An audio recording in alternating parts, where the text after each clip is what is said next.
ass, Urban Meyer, who may have been the guy that actually leaked those emails. Man, I'm telling you, you never know. It's just bad. Did you see the new polls that came out, the college football poll? No, I didn't see it. I don't know if you saw it last week, but Clemson, fell out, and they were like hovering like 26, 27. So they were off this week. Freaking UTSA, Conference USA jumps into the top 25. They beat Syracuse on Friday. That's right. They did. That's right. They beat Syracuse. But they still didn't get in the top 25. That's even better, actually. They played and won and still didn't get in. But UTSA jumped in. I thought that was funny. San Antonio is in. The Roadrunners. That is funny. Okay. Props on that. That's pretty good. They are 7-0, with all due respect. So who's their coach? Maybe he can interview for the Raiders job. Yeah. I don't know. All those Conference USA coaches, I don't know, man. They're kind of like Southern Misses. They're kind of first year, second, third year guys. Well, I don't know. Birmingham's guy's been there like 5, 6, 7 years, but I've never heard of him. I think the longest tenured coach in like Division I, like the FBS series, there's two of them. One of them lost yesterday because I saw this. Kirk Ferentz at Iowa and Gary Patterson at Texas Christian University. Gary Patterson? Yeah. He's been there a minute. 21 or 22 years. Yeah. He's been at Texas, and he makes a good amount of money. Now, they just had the settlement with Orgeron. I saw that. He makes $9 million a year. He makes $9 million. He's like top 3 or 5, it's Saban and then whatever. LSU, baby. So LSU.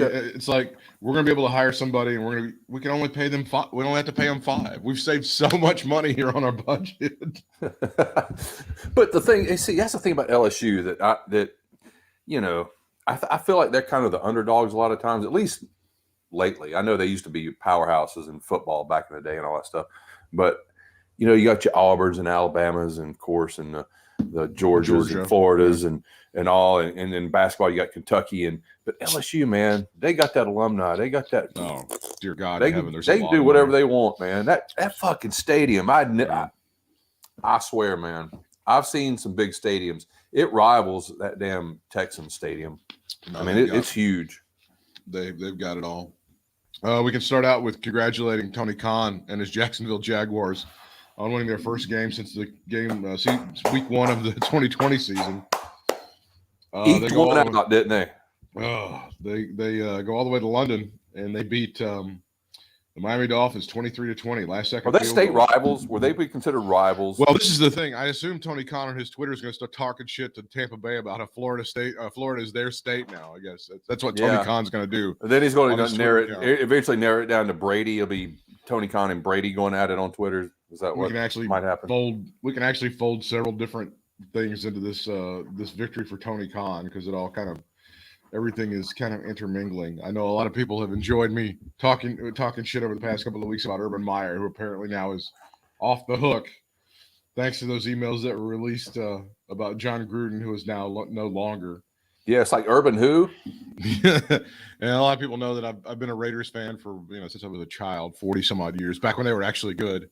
And they were like, I'll just say this. And being from North Carolina, okay, and different part, but still, growing up, there were several guys in my class, like in elementary school up through, I'm not sure about high school, but definitely elementary school, because I was really more into NFL back up and through junior high and up to high school. But there's a ton of guys that were Oakland Raiders fans, man. They had all the gear and all that stuff. So don't think you were the Lone Ranger, and I'm sure there's tons more besides that too. Well, they were good, and then that almost always on that late game on NBC, they were featured. Like it would be them and the Chargers or them and the Seahawks or something. They would always, and a lot of people kind of caught up to that. Even my grandmother would catch, and she would root for the Raiders too. She would people were like, oh, you talk shit about Urban Meyer. Urban Meyer is awful, and a lot of the lies that he's told over the years are going to catch up to him at some point in time. It came.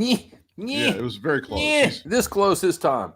He's been a horrific liar. He's been hiding behind the Bible for a number of years. And again, some people are going to do it. Well, you can't even really compare that to John Gruden. Nobody. It's not a comparison. John There's Gruden's no a piece of shit. comparison. No, John right. Gruden's a piece of shit, and I'm glad he's gone from the Raiders. And I'm happy that those emails exposed him to be the absolute jerk that he was. I think that there's a lot of different stories. John Gruden is not a victim. I'm gonna put that out there before I hope nobody thinks that. But it is strange that they released the statement like I think a day ago. There was a story. It's like, well, there's nothing else in those emails that's going to really be bad for anybody else. So it's good. We just and a lot of that is, I guess, John Gruden just treated people like shit over the years, and this was whoever decided they wanted him out of the league. They decided that we're going to leak this stuff and get you, and you're gone, you're done. So they hit him with the opening salvo, which was the lips thing about DeMaurice Smith, and then the Raiders were like, oh, we'll talk about it. We'll see. It's an isolated incident. And then they were like, oh, okay, you don't like that? Bam, bam, bam, bam. Here's about 50 other things where he insults every other marginalized group in the history of the universe. I'm sure there's like Swedish lesbian hockey player slams in there somewhere because he was, it's like everybody. And then they were like, oh. It was like it's like the damn shooting gallery at the old arcade. Everybody.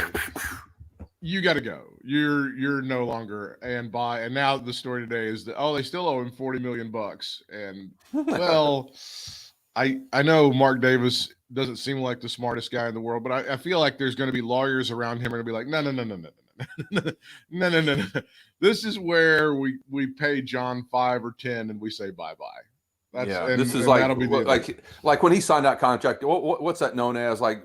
No, he knew, like John Gruden obviously knew about the emails, but he didn't say anything. So that's like withholding something. Yeah. I don't know in lawyer talk. So well, if you bring public scorn or embarrassment to the organization, there you go. That too. Yes. Which Urban Meyer is going to do and has done already. And Shahid Khan is going to have to figure that out.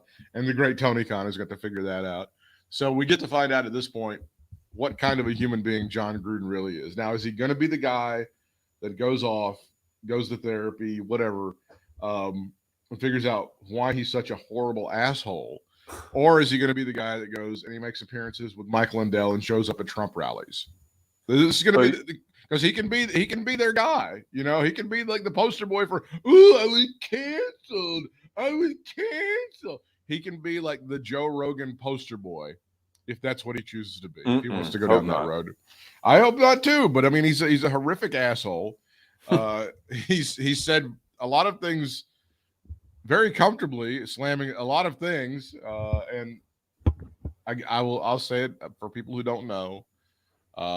One asshole does not change 60 years of progress in this organization. Say what you will about them, cheap shotting people on the field and crippling Darryl Stingley and all of this sort of thing. First organization to hire a black head coach. First organization to hire a Hispanic head coach. First organization to have an openly gay player in any sport. First organization to have a female president. So one dickhead does not change all of that. So I'm glad Gruden is gone. He was a cancer to humanity. And, Urban Meyer is going to fuck up eventually. And now, speaking of John Gruden, we wonder if he's going to show up now at a Herschel Walker rally. That would be perhaps his next. The story coming out in Wrestling Observer that the Nature Boy Ric Flair has agreed to appear to support his friend Herschel Walker, the Heisman Trophy winning University of Georgia running back, who then worked for Donald Trump in the United States Football League and then played, of course. He was the key. A lot of people, there's a generation of people that don't know he was the key to the Dallas Cowboys being dominant in the 1990s. Yeah, let's not forget that. They traded him away to the Minnesota Vikings. When they traded him to the Vikings, oh my God. They got a shit ton of draft picks, and that helped build the dominant dynasty that Jimmy Johnson presided over, except for the year he got fired by his asshole owner. And then Barry Switzer just kind of showed up. Who was that asshole owner? I can't remember his name. Same asshole owner they have. Oh, that's that same guy. That's right. Same asshole whose emails maybe kind of, if they ever get leaked, might be interesting to look at too. But that's amazing they're not already. Jerry Jones fired Jimmy Johnson, and he hired his old friend Barry Switzer, and Barry Switzer basically just showed up for I could have coached that team to a world championship. Doubt. I mean, I could have. Jesus Christ! Oh, Michael Irvin, and we have Emmitt Smith. Oh, we have Troy Aikman. Yeah. Oh, okay, I can do that. Yeah, it's not a problem. So, yeah. And Barry Switzer Yeah. becomes one of the few people who have ever won a world championship and a national championship in college. I think Pete Carroll's the other guy. That's right, Pete Carroll. I forgot about that. Yeah. So there's very few human beings that have ever done that. Just as there's very few human beings in basketball that have won a national championship in college and have won a world championship on the pro. I believe Larry Brown is on that list, right? Yeah, absolutely. And you know what? Just to throw it in, doesn't just Lane Kiffin just bring the best out in everybody? Goddamn! Now I'm so glad you brought that up, man. What a fantastic Southern style heel this guy is. Man, does this guy draw the heat? I don't give a shit who you are. If you've been a wrestling fan from the territory days, and you can think that Lane Kiffin is an asshole, and he pretty much is. He pretty much is. Goddamn, what a great heel. One of the greatest heels I've seen in sports. And he's probably got that golf ball that hit him that he picked up and put in his pocket. He's probably got it like mounted on his mantle, just all proud of it. Like who's like the best heel? Like Bruiser Brody, fantastic, tremendous heel. From our time, the Russians, unbelievable heels. Oh right? God, yes, People absolutely. hated. Oh my God, they hated him so very much. Blackjack Mulligan, awesome heel, fantastic heel. Paul Jones, when he was feuding what was that guy that was there for just a hot second in WWE after 9/11? Muhammad. Muhammad Hassan or whatever that guy's name. Yeah. Oh, this is like he's the best heel. Like he's the guy that would have gotten knifed like Roddy Piper did at the Charlotte Coliseum after a show. Somebody would have shivved that guy after the show. It would have been what a well. He was dude. He looked like a queen bee in a honeybee hive when he was walking out after that game with all those damn highway patrol around. You couldn't even see him, man. He was like amazing. It was like a swarm of people. Just if you haven't seen the Lane Kiffin video. Lane Kiffin was the University of Tennessee head coach for 1 year. He leaves in the middle of the night to go to coach at SC. They hate him. They Baltimore Colts line 2. They allegedly there's some dispute about this. There were death threats against him from the Tennessee fans. His wife may have overplayed the issue and stuff. He was feared for his safety. So he ping pongs around. Another guy that he was like the last guy Al Davis fired, I think, was Lane Kiffin as coach of the Raiders. Really? Okay. Nice trivia question. I believe that was the last guy that Al Davis had the privilege of firing. And then he ping pongs around, makes his way back up to the big time, and now he's at Ole Miss. He's the head coach in the Southeastern Conference, and they visit the University of Tennessee, and they have to stop the game for 20 minutes because they're throwing everything at the sideline, everything in the world at him. Bottles, babies. I mean, anything toddlers. That can throw, anything that's throwable. There were peekapoos that were being. I mean, they were just throwing shit from the rating. They get him into the middle of the field. They discuss it. He's there discussing it with the officials, and somebody hits him with like one of those. This is another great reference. One of those Gary Pate yellow golf balls. Yes. He catches it, hits him on the elbow. It doesn't hurt him. He shows it to the referee, and he says he's going to frame the thing. Yeah, he's going to frame. Stuck in his pocket. He's got this grin on his face. Jesus Christ, he's better than any. There's no. I mean, he's an MJF level heel. He really is an MJF heel at this point. For sure. He's like Roman Reigns wishes he could generate that much heat. He wishes at this point that and he doesn't. Like Lane Kiffin doesn't need a Paul Heyman to generate that kind of heat. No, not at all. It's tremendous. If he can work the mic, he's set. I'm not a fan. Like NASCAR has needed Kyle Busch to be that guy for years, and for the most part, the Busch brothers have kind of held their own in that category. Yeah, they've done okay, but they need they need that right now. I think the France family, I guess they still own NASCAR. They call it Lane Kiffin and go, can we just get you in a car? We just need you for one race. If you could just wreck one of our Chase Elliott, if you could just like put him right into the fence, I think we could bring the sport back. I think we can make this thing relevant again to America. Well, I mean, he had to have known at some point he's going to have to go back to Tennessee if he's going to be the head coach at Ole Miss. So that's right. I mean, it's like, how much money? I'm getting $5 million. Let's go to Tennessee. When we going? Sooner the better. I mean, of course, the University of Tennessee, their chancellor puts out a statement. I'm appalled. It's terrible. We have to have I'm going to apologize public to the University of Mississippi on Monday, and it's awful. But again, this is great Southern style wrestling heel heat, and Lane Kiffin brings it as well as anybody ever did as well as Ole Anderson or the Russians or anybody, even Kevin Sullivan, anybody ever did. He's like the best heel. Kevin Sullivan, that's good. I can't even think of like the next best heel in college football. I can't even think of the next best. He's the guy. I can't either, man. Well, Saban in his own right would be, to a lot of people a baby face, but I think people like him. Even like you just like to not like him, Right. It's fun to not like him just because he's at Alabama, I guess. He is, and he doesn't have, like Belichick is kind of a big time heel because he's so truculent with the media and stuff, and he looks like he's the sore loser in the Tom Brady divorce. So Belichick's kind of that guy. I can't think of anybody in college though that's even close. Yeah. Oh, wait a minute. What's his face? Your old friend there at Mississippi State, the guy that used to be at Washington State. What's the guy's name? Oh yeah, Leach. Yeah, he's a pretty good heel. But he's kept his head down for a minute. He has, and I tell you, I think he's kind of like Saban in the sense that I think people kind of like him, but he does stuff, and you're like, come on, man. He does things that are just completely unnecessary to make himself an asshole. But goddamn, Lane Kiffin, who I still think is dreadful, but I really respect the heat that the heel heat. That's fantastic. Like, he accepts it. Now, so much. Any visiting stadium he goes to, they're just going to throw shit at him.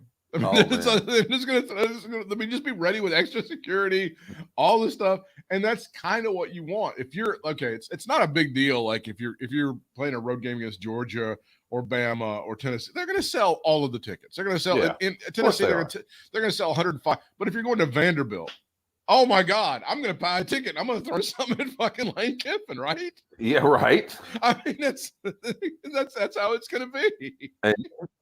And honestly, Tennessee fans may even like buy up the unused tickets at Vanderbilt and go there. They had this thing like this happens in college football. I haven't been aware of it, but I know a lot of people. It's not a surprise to them. I know, like when Alabama played that road game at Duke like 6 or 7 years ago. Yeah, what the Alabama fans will do is they'll buy season tickets, like the rich ones. They'll buy season tickets to Duke just to have the good seats for that one game. That one game, it's amazing. They'll do that. So out of my realm of thinking, man. It is. The whole thing, that thing happened when Nebraska played a road game at Winston-Salem at Wake Forest. They did the same thing. Those fans bought season tickets just to get the really good seats for that one game. So you may have some Tennessee fans that buy season tickets to Vanderbilt just so they can be up close. They can throw shit. God, man. But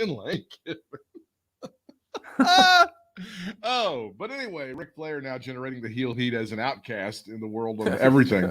As he's always been a jock sniffer. Now, Herschel Walker is the chosen candidate in this Georgia Senate race. Is he running for governor or Senate? I can never remember. I thought it's Senate.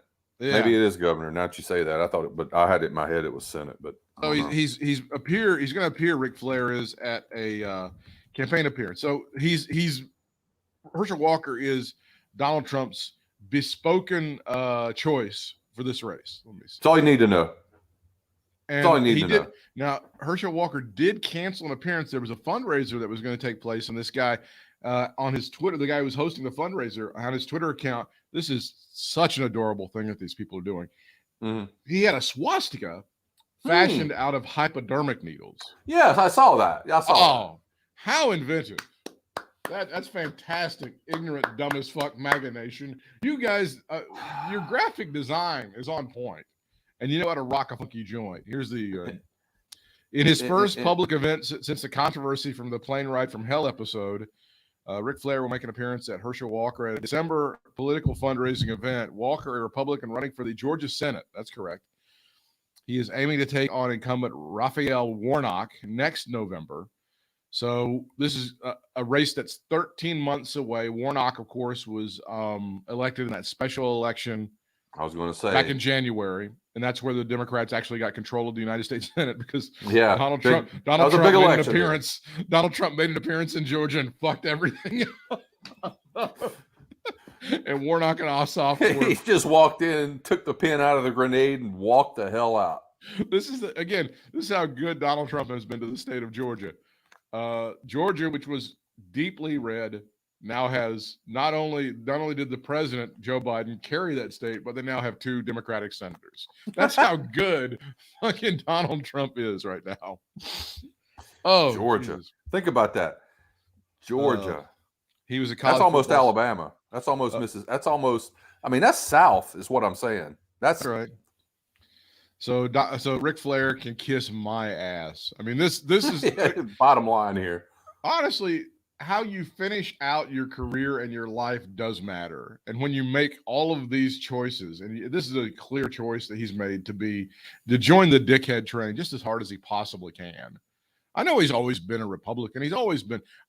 When they did that High Spots video all the way back in 2008. So they did the High Spots video all the way back in 2008. They did it right after he got in that fight at Top of the Hill in Chapel Hill. They did it right. So he's sitting down with a black eye. Yeah, he's literally got a black eye. And he alludes to the fact that was the reason that he got in a fight, was he was defending Sarah Palin's honor or some bullshit like that.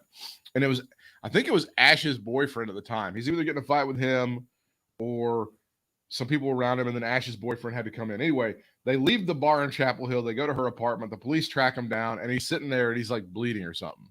So I don't think there were any charges that ever came out of it, because nobody was willing to kind of step forward and say, here's what's happened, and I'm pressing charges.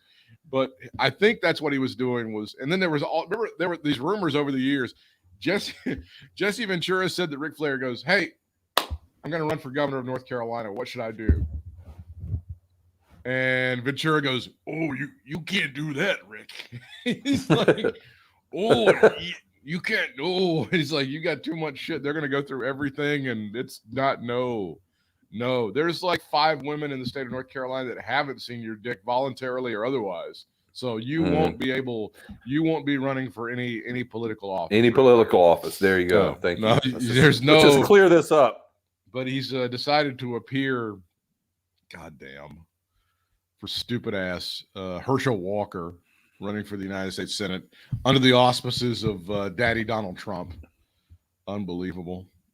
It's one thing to make fun of Flair in his post wrestling days, doing these Car Shield commercials like you're so good at doing. It's hilarious and it's funny, but I get it. I mean, dude just wants to make some money and whatever. You think what you want to, but then there's this, then there's this. It's this just like, is Nation Boy. Here is the big rally for my friend Herschel Walker. Woo! Herschel Walker. We'll do it. This will be the commercial. I'll try to get Ric Flair to do. And by the way, as I said to you, he ain't doing shit for free. He's getting paid to come to this. Oh, you're so right, man. Ric Flair don't do fuck all for free. Just keep that in mind. just remember that. All right, Ric Flair for Herschel Walker for Senate. Take one. This is Nation Boy for my friend Herschel Walker running for the United States Senate from state Georgia. Woo!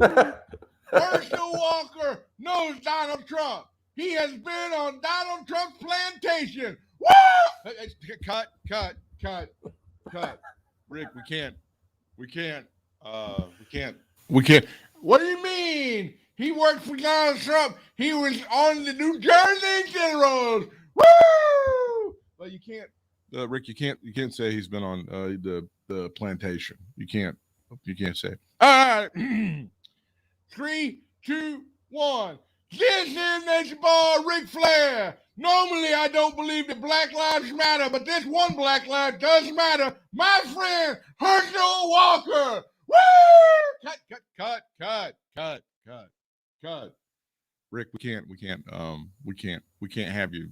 You can't say that. That's not going to. See, that's how the commercials would go. That's how the commercials are going to go. I'm not going to argue. God. This is Ric Flair. I would like to introduce my friend Herschel Walker here at this big rally and fundraiser. Woo!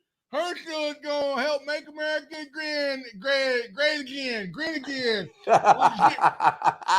He's going to make it so that you can go on airplanes and show your dick to whoever you want. Woo! All right. I don't know. It appears to be a shit show to me, Bryant. I don't know. Yeah, I don't think it just appears like that to you. But I'm with you on it. I hope it backfires, completely. and I've loved Ric Flair. I've always considered him to be the best. He's always really been at the top. When I do my top 10 list, he was always my favorite.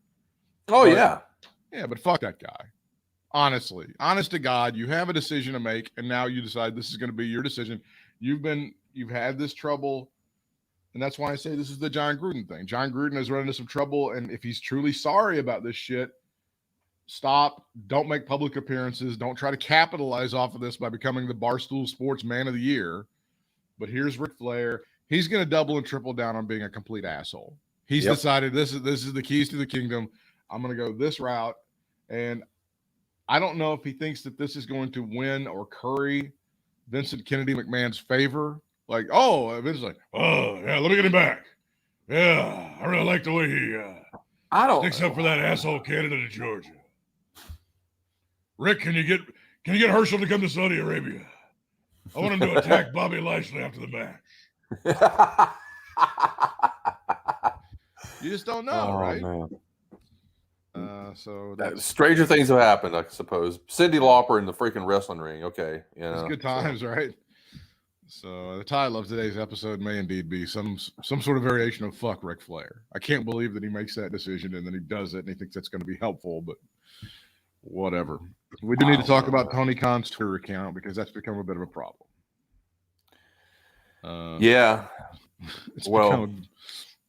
I will say this, and you may know this, and I didn't realize this until after I sent it to you, and that one I texted to you. Right. Apparently, that was a fake account. Okay, there's been a couple of fakes, but there's been some real stuff that he's done too. But there's been some real stuff. That's what I was going to say. But yes, I just wanted to tell you I knew that right after I texted it to you. I'm like, oh, okay. Because I didn't catch the little date thing on there at first. I don't know if you saw that. Right. But the 10-13 was kind of flip-flopped around like it was a European-looking thing or something. I don't know. It's weird. But yeah.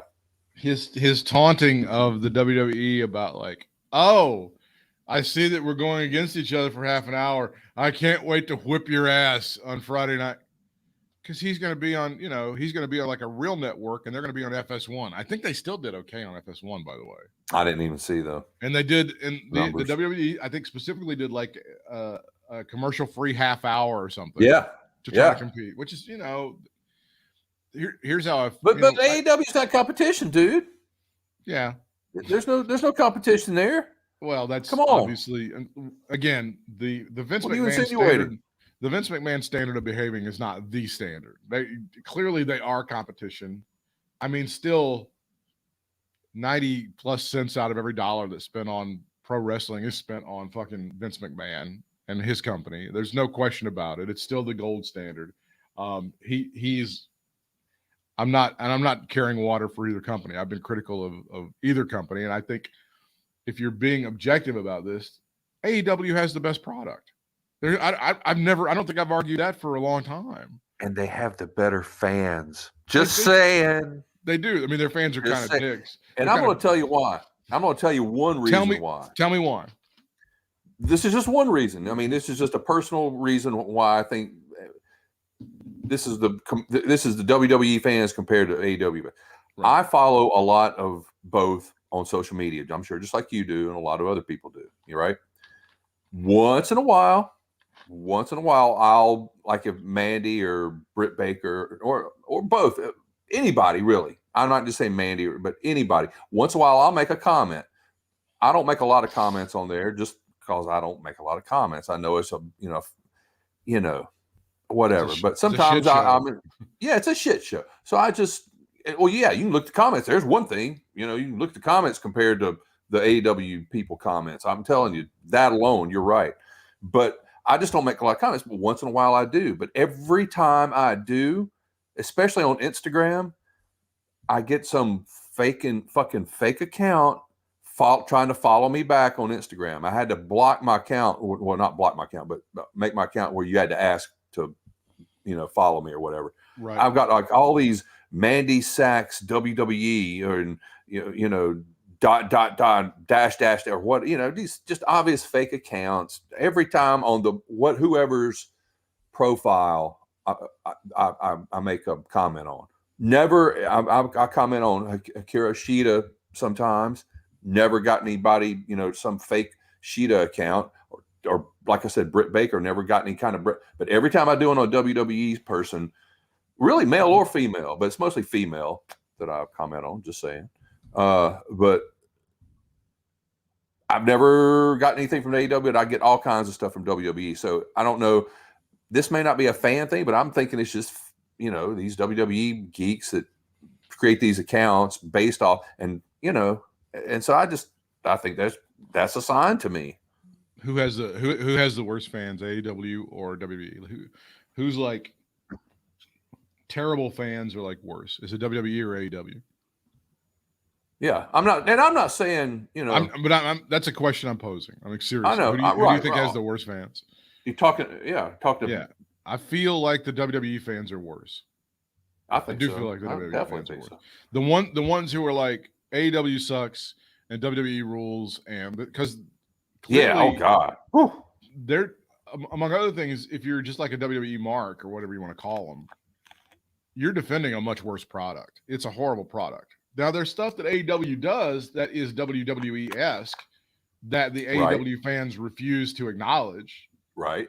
And we talk about it here. I mean, they just do a bunch of fanboy bullshit that, to me, doesn't need to be done and is unnecessary. But for the most part, they have the better in-ring action. They have the better angles. They have the better announcing, although Pat McAfee is growing on everybody. Pat McAfee is like the best hire that they've made in a long time, I think. God, I was so wrong on that dude, man. Well, I thought he was going to come in as a manager. I didn't really see him as an announcer, so that helps. He's really gained a following, and he's improved their announcing like 100 times more. But I can't, as far as naming another announcer on WWE not named Michael Cole, I got problems. I don't know. I have no idea.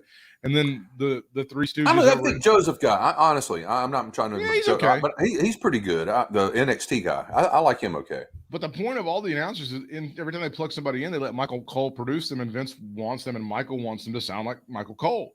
That's the it becomes God. You're so it becomes right. Extremely annoying. And then JR is the Three Stooges over at AEW. JR is just walking through life, just sleepwalking. But he did make a funny comment though. From time to time, he comes up with something. He pulls something out of his ass. It's just funny as shit. To me, Tony is great, and then Excalibur is just so awful, so dreadful, so banal. It's ridiculous. So, it's just I can't even really pinpoint what it is. Why is it that I don't like? He doesn't really do sometimes he does. He doesn't do it as much. The pulling some crazy stat from New Japan or something out of the. But other than that, why don't I like him now? Well, first of all, the idea of the gimmick in and of itself as like, hey, look the at mask. Yeah, that was stupid. And it's like, well, if you have that, you better back it up. You better have something to go with it. And you don't. You don't. Okay. You may have hung out with the Yakuza over in Japan and gotten your steaks and stuff from a sponsor and all that other shit, and got close to having your pinky cut off. But no, you're not. You're a guy that was mopping up piss at PWG, and that's pretty much what you were doing. And they caught you saying some very John Gruden-esque things, by the way, and then they suspended you for a couple of weeks, and then it was kind of swept under the rug. Sweepy sweep under the rug. And so I think thanks for answering my question. Sure. Does that kind of I didn't really think that one out. Does that kind of clarify things? That kind of crystallize crystal why clear. You don't like that guy? And he's he's such a Me Too bitch. I mean, like, just I want to tag along. Please let me talk. County, I got to get a word in there. That was sliced bread number 7. Fuck, who cares, you dick? And then they laugh at him like, oh, was it really? Nice job, Junior. He kicks his own ass. So yeah, Tony Khan, slow down. I know you're riding high. You got some good ratings. You're killing it in the demo. Got a good deal going. They're working on that tape library deal with Warner Media. I don't know if some of that shit's going to end up on HBO Max or something. Slow down. you're right. There's no need to taunt Vince and the WWE. Like, hey, we're kicking your ass. Let's hang now, on. the Ted Turner one. Did you see the Ted Turner one? Is this the same one? That was the one that I really like. If Ted Turner knew as much about wrestling, 1% as much about wrestling as I did, that the TNT, they would still have wrestling on TNT. Something TBS. like that. Yeah. I couldn't remember if that was a fake one or a real one. That was such an ignorant and stupid and ridiculous statement on a number of different levels. For example, I don't know if he realized that there was a book called Fools Rush In that was about this. There was a merger between Time Warner and AOL. You may have heard about this, and it happened in the late 90s. I know it was a long time ago. Ted Turner lost his mantle of power. He wasn't the guy in charge. There were other douchebags that knew nothing about how not only television, but wrestling. They were the ones that helped.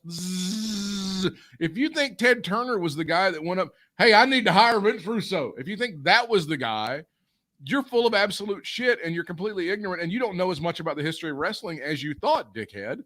Have a chit chat with Jim Cornette. I think he might explain it a little bit. That's the other thing is Ted Turner did pretty well with his dad. Okay. His dad did very well. And they got the TV station, but he helped grow it on his own. Motherfucker, Tony Khan, you were born on third and thought you hit a triple. I mean, that's exactly what's going on in your life right now. And if you want to fucking pick on Vince McMahon got helped out by his father too, but he had to buy that company. And Vince McMahon in his early life struggled in a fucking trailer park in shit-faced North Carolina. Which he admits to constantly. I mean, and he grew up in fucking Havelock, dude. Even now, you wouldn't stop there to take a dump, Tony Khan. No. He went to fucking East Carolina University. He and his wife did. So Vince McMahon, for all of you picking on him, and shut up, little rich boy, little trust fund bitch. You got to stop with your taunts and stuff. Know where you are in life. Have some self-recognition. You're very fortunate to be playing with daddy's money, living out your Dave Meltzer Wrestling Observer newsletters in real life.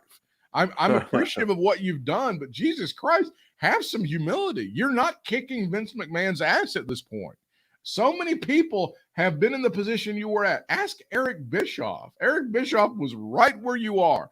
He was in the catbird seat. He was kicking Vince McMahon's ass about 20 times worse than you are. And now he's not. And probably in a better position than TK right now. Absolutely. And the reason he's not is because Ted Turner was removed from power, and the people who put Eric Bischoff in the position to be good were gone. We're tossed. We're done. And it wasn't Ted Turner, you piece of shit. And if I'm not mistaken, I believe that's well documented in the documentary. There's like a million different ways to look this up. But again, the smartest guy ever to run a wrestling program because I've read every observer that's ever been. I know Bruce Brody's real name. It's like, oh, fuck you. Really? This is the shit that drives me nuts about AEW is how they just jack off over their own fandom and their own knowledge of insider wrestling shit, right? And I know we do the same thing here, but we don't do it to the extent. I'm not, we, this, that, and the other, but Jesus Christ, you're running the thing. And then, they're like, this is the greatest thing because this match that just happened between QT Marshall and Lee, they just referenced this famous All Japan match from 2002. It's like, God damn it, you guys just fucking stop. I don't want to read a fucking Reddit thread to understand why I enjoy this match. I just want to enjoy the match. Okay? It does get a little convoluted. These chefs that you have on the Food Network, they make this dish and they're like, the reason that this dish is so great is because it alludes to this famous French chef that raised the cattle from this region, and that's what we're alluding to along the Jimmy Glide. Shut up! I just want to eat the fucking dish. God damn it. Oh, that shit drives me nuts. And to have little rich boy out there like he's actually accomplished anything in life, taunting Vince McMahon like he's kicking ass and taking names. You're not there yet, dude. You're not. I mean, it's great. I really feel good about you selling out Arthur Ashe Stadium. You're going to kick ass in this new thing on Long Island. You're doing really, really well, but you're not the WWE right now. You're still on the come. You're the hottest thing in pro wrestling. So just act like you have some humility. You're not that tough guy. You're not a natural heel. You have white heat. That's what you have. Because can I just say this? Yes. On top of that, now I was going to mention about Dynamite. Yeah. I've noticed that Daniel, since Danielson and Adam Cole, Bebe, and CM Punk. CM Punk, all three came in. They're still getting a good pops and everything, but really outside of that, Hangman Page, okay, he'll get some pops. Who I was just noticing some, like, even Malachi Black's not, he I guess he does at times, but it's not the pop that he was getting when he first got there. I think Jericho still gets the big reaction. I think MJF gets a decent reaction. I think Ruby does well. I think Ruby does well for what she does. Okay. But there's 150 people in that roster, and they still keep pushing the fucking Dark Order. Stop. that comment that JR said about John Silva. He said it looked like Ivan Putski and Brute Bernard had a kid. Like 5 people got that, but yeah, I mean, it's hilarious. I get it. I know. I'm so glad I was one of those 5. As being the king of esoterics, yeah, I mean, that's fantastic. I think that's. I'll give you that one, JR. That's pretty funny. But Jesus Christ, awesome. Hangman Page has this albatross called the Dark Order just anchored to his, and I don't understand why. I don't understand the loyalty to the Dark Order when they've not been over and they can't get over and they won't be over. I don't know if Tony Khan feels like he has to do this out of respect to Brody Lee and his family. I don't know. But they just seems like it, doesn't it? It does. It seems like if we just broke up the Dark Order, quietly let them go their separate ways and stuff, somehow we're shitting on the memory of Brody. And I don't get that. I don't understand. Well, let me ask you this: since you're so down on the Dark Order, and I'm not saying I'm a big fan of the Dark Order or anything, but I think you're really more down on them than I am.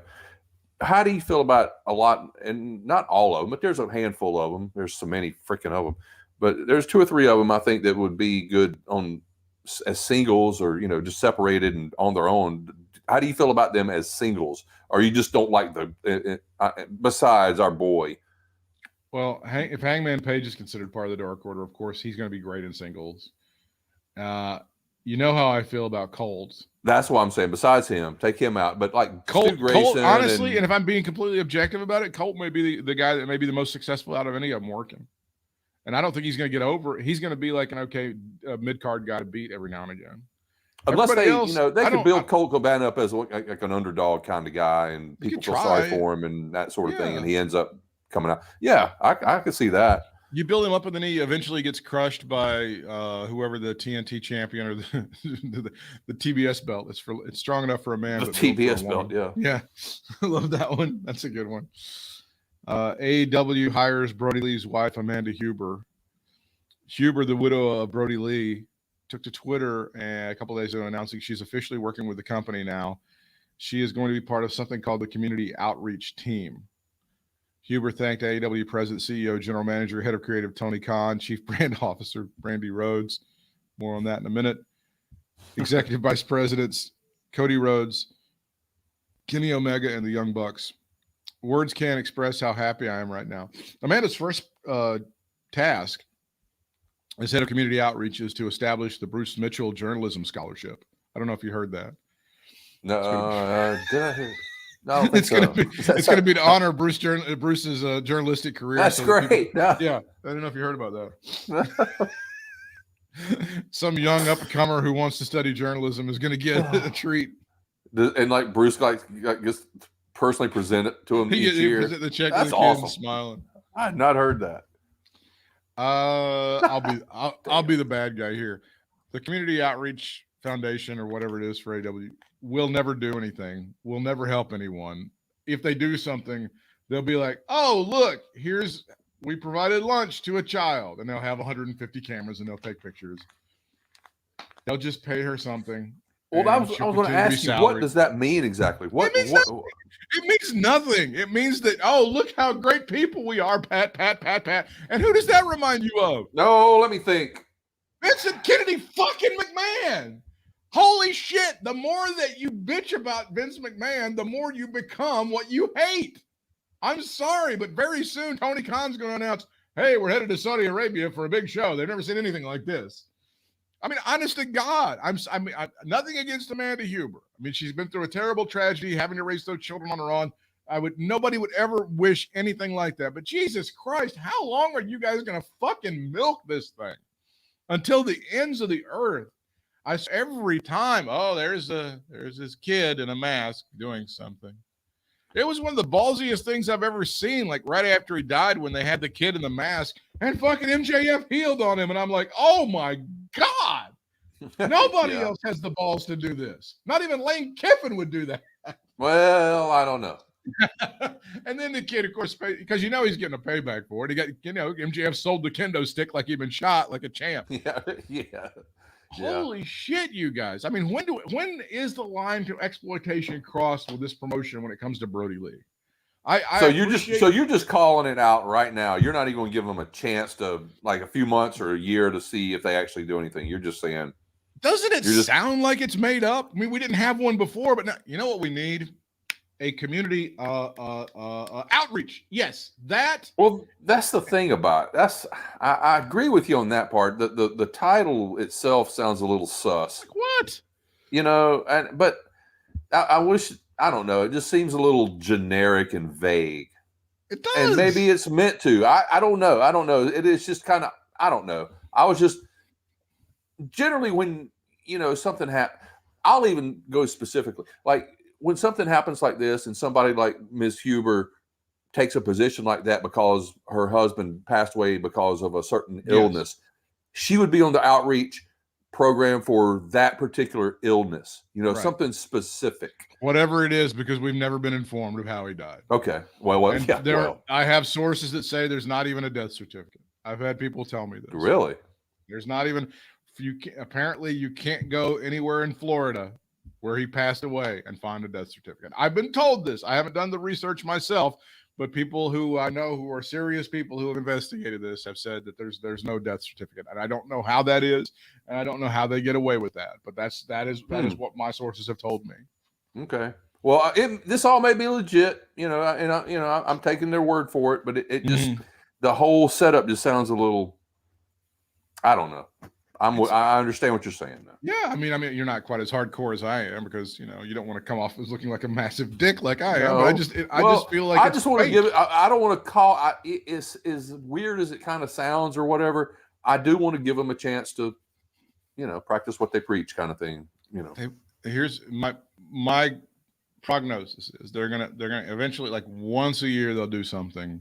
They'll highlight somebody they have helped. They'll bring them out to a show. They'll chant their name, and then they'll chant Brody, and then you won't hear about them for another year or 2 years. You just won't. And then she'll get paid 104. Like when listen when happens, and I'm not saying that this is it may be a similar thing. When Eddie Guerrero dies, and then Vince goes, well, fuck it, I want to help the family out.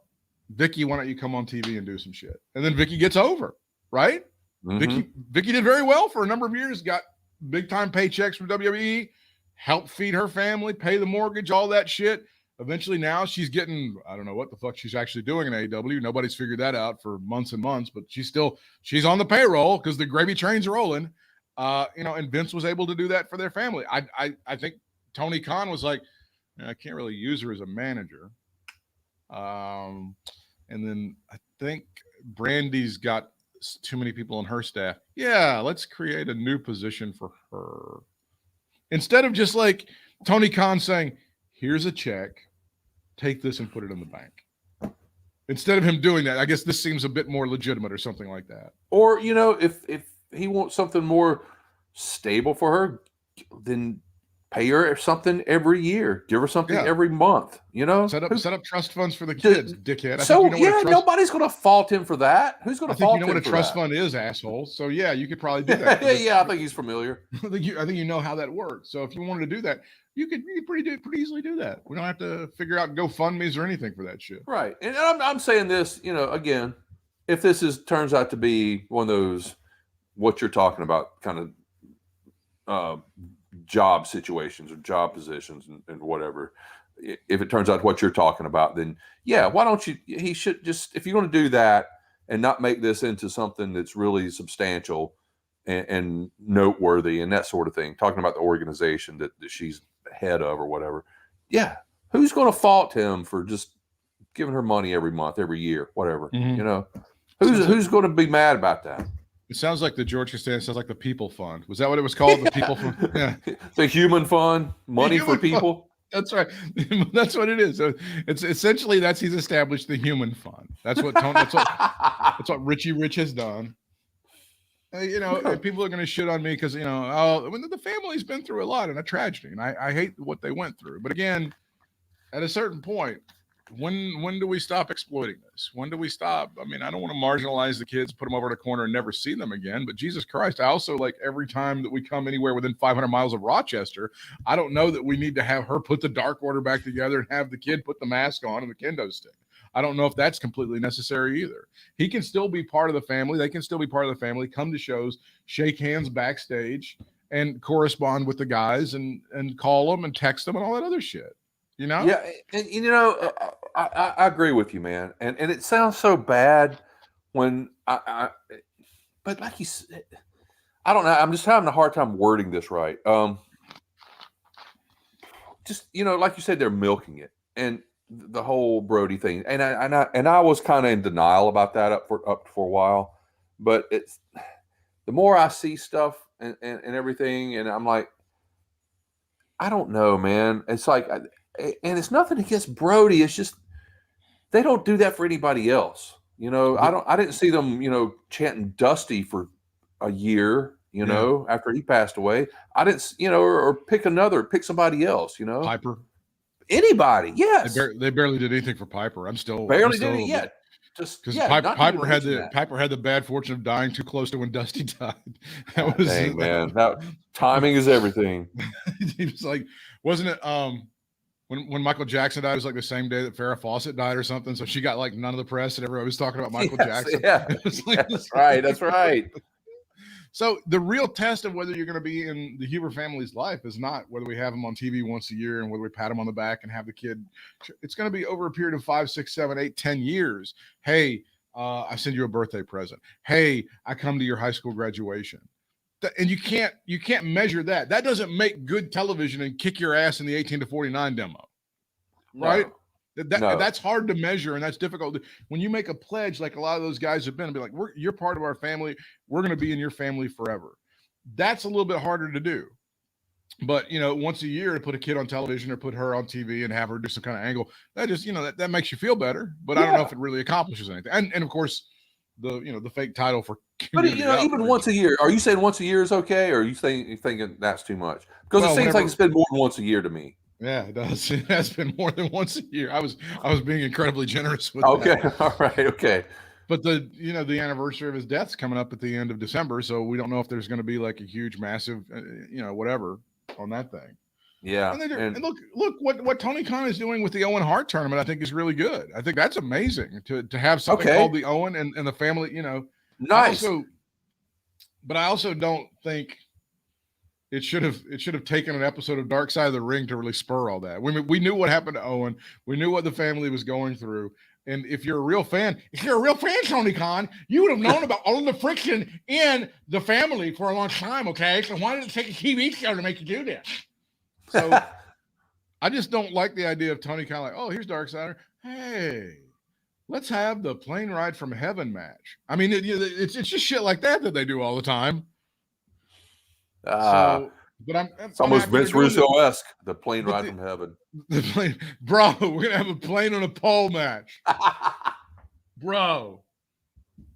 Have you actually taken any time to see Roads to the Top? Bits and pieces. I haven't sat down to watch like the whole thing. It's kind of on, and I've watched it while I, scan my phone. So what's your impression of Roads to the Top? It's okay. I'll start with the good thing I like. And I may have mentioned this should not take long. Go ahead. Get to the no. It's one thing. The one thing I do like is the people that are highlighted in the background. Even your boy QT Marshall. He comes across as very likable. I like him. A likable doofus. I think he comes likable doofus or whatever. Yeah, doofus is basically. But he's not hateable like he so much is on Dynamite. Well, I'll give you that. But and then Starkman, Starks. Ricky Starks is and all those the guys and girls in the background besides Cody and Brandy. I like that aspect. They seem to come off as so far at least the episode I saw part of. They came across as cool people.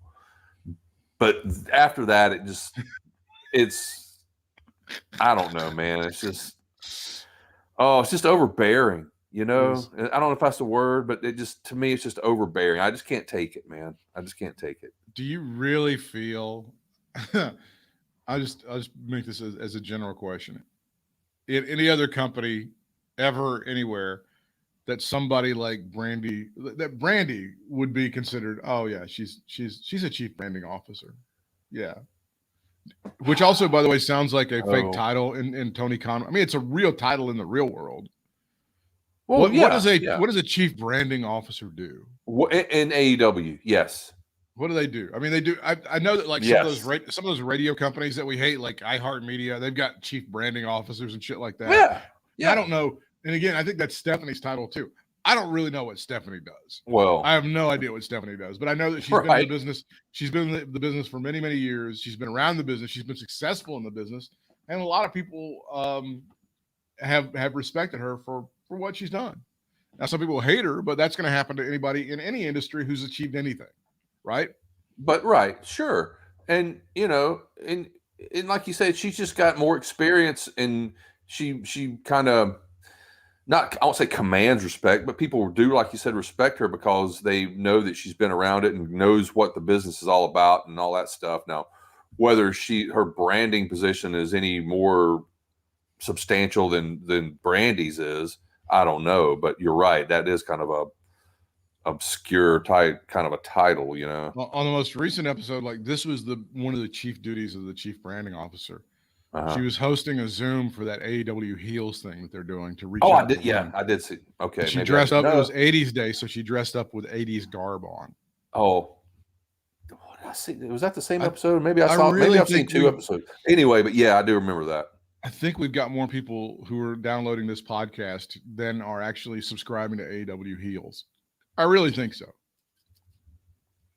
And it's outside of that. Nobody really knows what Brandy does. And I'm not even picking on her so much, but you know, they're making good for her, I guess. Yeah. They're making her the star of the show. And you're like, oh, I'm such a busy executive. What is it that you're doing? Stuff. I go to shows and I'm sitting like next to Tony. And when stuff goes bad on TV, I go, oh, that's terrible. I don't know. Is that a job? Is that a thing? And I think the other vice presidents are also not really vice presidents. I think Cody does a lot of work. I think Omega does a lot of stuff with the video games. I think the Bucks just basically backstab and scheme. I think that is their main job as vice presidents in that company. Well, you know, somebody has to. I mean, and I'm not saying that if they don't, who will? They should have hired somebody like a Bruce Pritchard. No, Bruce Pritchard should not be in wrestling, and to hire him back was just a security blanket for Vincent Kennedy McMahon. He was Linus, and he needed his blanket, and now he's got his blanket, and he and his blanket are wrecking NXT and sucking ass all over the place. Man, I'm watching NXT, but I'm still. I like a couple guys on there right now. There's some of those new guys like Carmelo Hayes. I like that dude a lot. There was an episode of The Office when the Ryan comes in and he wants everybody to start using Blackberries, and some of the old guard there, like Michael and Creed, were like, we're not going to take this anymore. We're the old guard and we're getting pushed out. And so they stood up against it. That's what was happening. They stood up against that sort of shit. Okay. So that's basically what Vince did. I need Kevin Dunn. I need Bruce. I need these people that surround me, and we're gonna fight back against the Hunter element. And we don't even know what the Hunter element is now. I don't even know if he's back. Me neither, man. After his medical procedure at a medical facility, you know. I know. Yeah. I mean, there's still people on there I like. I just don't know. The format's just kind of. I don't know. Have you seen it? Have you watched it yet since the 2.0 thing started up? I've seen it. I love the Hit Squad, they're not even on there anymore. They got drafted. Yeah, they moved to SmackDown. Yeah. I love Cameron, of course. I love LA Knight. Yes. Everybody else, you like Raquel, don't you? Yeah, Raquel's good. I'm kind of meh on everybody else. I really am. I'm with you. I do like that Carmelo Hayes guy. I think he's going to be a superstar, dude. I think he's got everything. He can work the mic. He's got looks. He can move in the ring. He's young. The fucking Hit Squad is that's money. Oh yeah. That's why they moved up so fast, dude. So the most recent episode that I saw was Brandy's like going into labor because there's like that's the season finale is the kid gets pushed out of her and she's completely in denial, like I'll pop out the baby and then I'm gonna go throw down a couple of suplexes like the next day, no problem. And then like her mother-in-law and her sister-in-law are like, I don't think so. I don't think you. And she's like, no, but I'm gonna get back in the ring. And they're like, I don't know. And then she's bitching and whining about how her mother-in-law and her sister-in-law always gang up on her. And then she falls for it and takes the bait. So to me, I did see one part when he was talking to his sister. Cody was talking to his sister about things. Teal, yeah. So Teal is Cody's sister, and Michelle is Cody's mom. Dusty's widow. Okay, Michelle. They should have their own show. They need to have their own show. They're the stuff. They could be like the new Chrisleys. I mean, that if you can't look at that show and see that these two women and their wacky misadventures could just fill up episode after episode with people tuning in and going, "Oh my God, this is like so fucking relatable," or "It's so stupid I have to watch." I mean, my God, to me, Teal pops on the screen. She's amazing. She's the suburban Atlanta mom. She's like the poster child for the white pants wearing suburban Atlanta mom. Who's like for real. Ridiculously overbearing, drives the SUV like crazy, goes through Starbucks every morning, dares you to say shit to her. And then her mom is like, nobody ever has said a bad word in their life about Michelle. But Michelle is kind of like, she's later on in life, she's lost her husband, and she got no fucks to give. She'll just tell you the truth about shit now in her life, right? That's how it rolls. That's the show. Do I have to make decisions for that's your fucking show. Teal and Michelle Atlanta Adventures, or what? Or the true Atlanta. She's off the chain. I mean, honest to God, Teal is always at least a quarter inch away from being a fucking hot mess, and that's entertainment. Yeah, I don't know if it doesn't really work on wrestling because I don't know if she could really be a wrestling. She might be able to. I mean, her fucking dad was Dusty Rhodes, and she's kind of been in the business forever, so she might even be able to do something on AEW. I don't know. But if you look at that reality show and you see Cody's kind of boring, Brandy's kind of boring, whatever. They talk about their dogs and then their wacky adventures. You look at Teal and Michelle. Oh, this has the ability to go off the tracks right here. Yeah, this could be an absolute train wreck. My God, sign these guys up. Give these guys an 8-episode commitment and rock and roll with it, Daddy. I mean, come on. I kind of compare that. I was comparing it to what I was watching of that show to Miz and Maurice. Miz is Mrs. Yes. And Maurice is so much easier to digest than Brandy is. 100% correct. 100% correct. And it's like Miz is almost over the top. He's almost the Brandy, and Brandy's the Miz in a way. It's a very easy formula.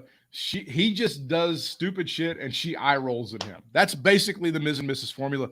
And they milk it very well. They're very entertaining. God damn, he knows how to perform. He knows how to perform it doesn't matter whether he's on television, in a wrestling ring, on a stage.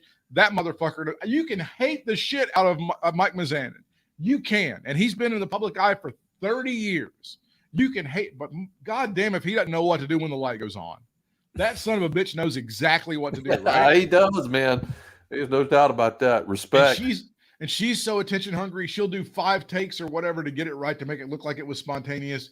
And it's just, he's stupid and she eye rolls the fuck out of him. And then they add like that, like we talked about the first season when her mom was around. And again, her mom's just a French hot mess. Absolutely 100%. But by God, that was great television. And then his dad moves in, not as entertaining, but kind of on the goofy level. Moments. Even goofier really than Mike. So, okay, that's fine. He's good. And he's a good soul and you kind of root for him, but you're like, oh, Mike, oh, geez, you're such a doofus. It's that kind of thing.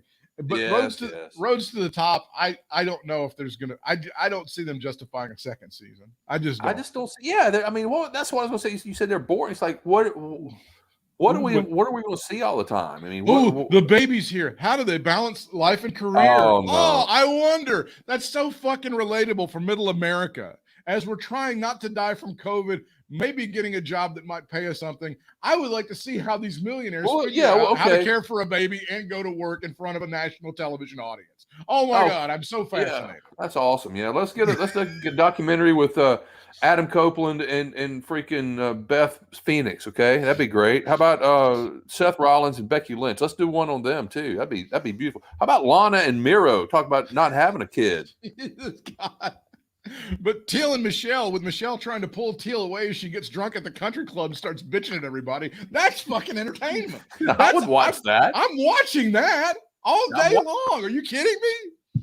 It's like it's a lot of times I'll base stuff on if I'm flipping through or looking through the guide or whatever. If I see something on and there's like a few minutes or so left in, like 10 minutes left in, or am I going to watch it? Is it good enough to watch all that? Yes, if it's got Till, if I see that's on, I'm going to watch the last 10 minutes of that. If I see Cody's show on, no, I probably won't watch that last 10 minutes. She's fucking great television. Holy shit. Any other closing remarks on another award-winning episode of Katie Vick is Alive? I think that's it. I didn't have anything. I was just going to mention that one great line about JR on Dynamite, but it was just fresh on the mind because I had to watch the DVR version of Dynamite because I couldn't watch it last night. Well, they're suffering because these Saturday night shows, because they got to get this hockey, and they're gonna be kind of in this limbo hell until they get over to TBS in January. Then they kind of have to reestablish, because people are not going to use it on TV. Yeah, but which is why you don't go taunting, Dickhead McGee over there when on the Twitter. Dipshit. Yeah, I don't know what triggered that all of a sudden, man. That was kind of. I don't know if it's an Arthur Ashe thing or getting Danielson and Punk and Bebe and whatever. I don't know but all of a sudden, he's feeling himself right now, and his team has an actual victory. Ooh. Go Jags. The Katie Vick is Alive podcast. I hope you've enjoyed it. Bryant is available on Twitter and Instagram at Bry Sports, BRY Sports. The show Twitter is at Katie Vick Alive. I am on Twitter at Britt Whitmire. That's BRITTWHITMIRE. And on Instagram, it's BDub for Reels, BDUB number 4 REELZ. I also do a daily political podcast, which is Left Leaning with my friend Brad Krantz. That is at Brad and Britt. Available everywhere you get the podcasts. It does not matter if it's on Spotify or Stitcher or Apple or whatever. Wherever you get the podcast, you can listen to Brad and Britt, so you might want to check that out as well. And you can support what we do at our Amazon store, which is katievick.com. That is katievick.com. Until next time, fans, we'll see you ringside.